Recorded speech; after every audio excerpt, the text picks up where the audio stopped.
Hi നമസ്കാരം. വാസ്തുവിദ്യത്തിൻ്റെ മറ്റൊരു അധ്യായത്തിലേക്ക് വീണ്ടും സ്വാഗതം. നമ്മൾ വീടുകളുടെ ഷേപ്പുകൾ ഡിസൈൻ ചെയ്യുമ്പോൾ വാസ്തു എപ്പോഴും സ്ക്വയർ റെക്റ്റാങ്കിൾ ഷേപ്പുകളാണ് കൂടുതൽ പ്രിഫർ ചെയ്യുന്നത്. അപ്പോൾ അതുകൊണ്ട് പലരും ചോദിക്കാറുണ്ട് ഈ മറ്റ് ഷേപ്പുകൾ ചെയ്യുന്നതിൽ എന്തെങ്കിലുമൊക്കെ പ്രശ്നമുണ്ടോ. നമുക്ക് ചില പ്രിൻസിപ്പളിന് വിധേയമായിട്ട് ഷേപ്പുകൾ ആൾട്ടർ ചെയ്യാം. പക്ഷേ ആൾട്ടർ ചെയ്യുന്ന സമയത്ത് നമ്മളതിന് ശ്രദ്ധിക്കേണ്ടതായിട്ടുള്ള ബേസിക് കോൺസെപ്റ്റുകളുണ്ട്. ഇപ്പോൾ ആരൂഢം എന്നൊക്കെ പറയുന്നത് പോലെ നമ്മൾ അത് മാത്രം കൃത്യമായിട്ട് സ്ക്വയറോ റെക്റ്റാങ്കിളോ ആയിട്ട് കീപ്പ് ചെയ്തിട്ട് ബാക്കി എക്സ്റ്റൻഷൻ അലോഡ് സോണുകളിലേക്ക് എക്സ്റ്റൻഷൻസ് നമുക്ക് ആവാം, പ്രശ്നമില്ല. പക്ഷേ ഡീറ്റെയിൽ ആയിട്ട് അനലൈസ് ചെയ്താൽ മാത്രമേ നമുക്ക് പറയാൻ പറ്റൂ. ഇപ്പോൾ സിമ്പിൾ ഒരു കാര്യം പറഞ്ഞോട്ടെ. അപ്പോൾ ഈ ഡിസൈൻ ചെയ്യുമ്പോൾ ബാക്ക് ഭാഗത്ത് ഒരുപാട് ടേപ്പറിങ് ആയിട്ടുള്ള രീതിയിൽ വന്നു കഴിഞ്ഞാൽ അതൊരു വാസ്തുപരമായിട്ട് ഗുണകരമായൊരവസ്ഥയല്ല, കലഹം വരും എന്നാണ് പറയുന്നത്. അപ്പോൾ അതും നമ്മൾ വളരെ ശ്രദ്ധിക്കേണ്ട കാര്യങ്ങളാണ്.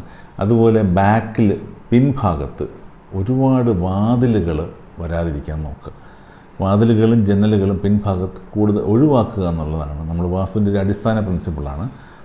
ഒരുപാട് അതായത് ഏത് ഡയറക്ഷനായാലും നമ്മൾ നേരത്തെ പറയും, ഇപ്പോൾ നോർത്തോ ഈസ്റ്റോ ആണെങ്കിൽ എപ്പോഴും നമ്മൾ ബാക്ക് സൈഡിലോ മാക്സിമം നമ്പർ ഓഫ് ഓപ്പണിംഗ് കൊടുക്കാനായിട്ട് പറയും. പക്ഷേ പിൻഭാഗം എന്നുള്ളൊരു കോൺസെപ്റ്റ് എടുക്കുമ്പോൾ ഒരുപാട് വാതിലുകളും ജനലുകളും ബാക്കിൽ വരാതിരിക്കാൻ ശ്രമിക്കുക. ഇതിനകത്ത് ഒരു സെക്യൂരിറ്റി ആസ്പെക്റ്റ് കൂടെ ഉണ്ട്. ഇനി പഴയ കാലത്ത് അതുകൊണ്ടായിരിക്കാം ഇതിന് ചർച്ച ചെയ്തിരിക്കുന്നത്. ഒരു ബാക്ക് ഭാഗത്ത് നമുക്ക് ആക്സസിബിൾ അല്ലാത്ത ഭാഗങ്ങളിൽ ഒരുപാട് ഓപ്പണിങ്സ് ഇട്ട് കഴിഞ്ഞാൽ ചിലപ്പോൾ നമ്മുടെ ശ്രദ്ധക്കുറവ് സംഭവിക്കാൻ സാധ്യതയുള്ളത് കൊണ്ടും ആയിരിക്കും അങ്ങനെ ഒരു തിയറി വന്നിരിക്കുന്നത്. അപ്പം കഴിയുന്നതും ഈ രണ്ട് കാര്യങ്ങൾ ടേപ്പറിങ് ആവാതിരിക്കുക, ബാക്കിൽ ഒരുപാട് ഓപ്പണിങ്സ് വരാതിരിക്കുക എന്ന് നോക്കുക. ഇത്രയും പറഞ്ഞുകൊണ്ട് ഈ വീഡിയോയുടെ അവസാനിപ്പിക്കുകയാണ്. മറ്റൊരു നല്ല വീഡിയോയുമായി നിങ്ങളുടെ മുന്നിൽ എത്തുന്നവരെ നന്ദി, നമസ്കാരം.